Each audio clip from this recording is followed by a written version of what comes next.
সবাই একযোগে, যেটা বললেন যে হাতে হাত থেকে কাঁধে কাঁধ মিলিয়ে যদি আমরা কাজ করতে পারি, বিশেষ করে দরকার দেশপ্রেম। এই দেশপ্রেমটাকে যদি আমরা জাগ্রত রাখতে পারি, তাহলে কিন্তু বাংলাদেশ পৃথিবীতে কিন্তু আরো অনেক উঁচু স্থানে মাথা উঁচু করে দাঁড়াতে পারে। সেই সক্ষমতা সম্ভাবনা আমাদের কিন্তু রয়েছে। এবং আজকে এই যে বন্ধের দিনে মানে ওয়ার্ক উইকডেতে আপনারা সবাই এসছেন এখানে, সেই জন্য আপনাদেরকে অসংখ্য ধন্যবাদ জানাই। এটাও কিন্তু একটা দেশপ্রেমের পরিচয়, যে আপনার দেশের কথা চিন্তা করে আজকে এত গুরুত্বপূর্ণ দিনে আপনারা অন্যান্য কাজ ফেলে এখানে এসছেন। কাজে আমাদের আজকের দিনে এটাই আমাদের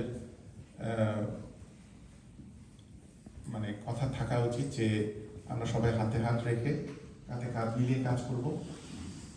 সবাই যদি আমরা একযোগে কাজ করতে পারি, তাহলে কিন্তু সেটা দেশের উন্নয়নে কাজ হবে। আর আজকের দিনে আমি এই সুযোগটা একটু কাজে লাগাচ্ছি। আপনারা জানেন যে আগামী 12ই ফেব্রুয়ারি আমাদের জাতীয় সংসদ নির্বাচন অনুষ্ঠিত হতে যাচ্ছে, এবং আমরা ভাগ্যবান এই প্রথম 54 বছরের প্রথম বাংলাদেশ সরকার প্রবাসী বাংলাদেশিদের জন্য এই পোস্টাল ব্যালটের মাধ্যমে ভোটে অংশগ্রহণ করার সুযোগ সৃষ্টি করেছেন। কাজে আমরা বলবো যে যাদেরই সুযোগ রয়েছে তারা এখান থেকে ভোট দেওয়ার চেষ্টা করবেন।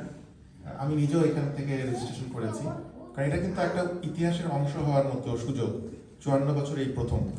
কাজে আপনারা যাদেরই সুযোগ রয়েছে আমি বলবো, এবং একটু পরে আমরা হয়তো একটা ভিডিও দেখাবো কিভাবে পোস্টাল ব্যালট সিস্টেমটা কাজ করবে, এবং সেক্ষেত্রে আপনাদের যদি কারো কোনো কোশ্চেন থাকে বা সেটা আমরা হয়তো উত্তর দেওয়ার চেষ্টা করব। এবং আমরা চাইবো যেন আপনারা আজকে এটা জানবেন এবং লোকদের সবাইকে আপনারা মোটিভেট করার চেষ্টা করবেন, যাতে এই পোস্টাল ব্যালটের মাধ্যমে আপনারা সামনে ইলেকশনে অংশগ্রহণ করতে পারেন।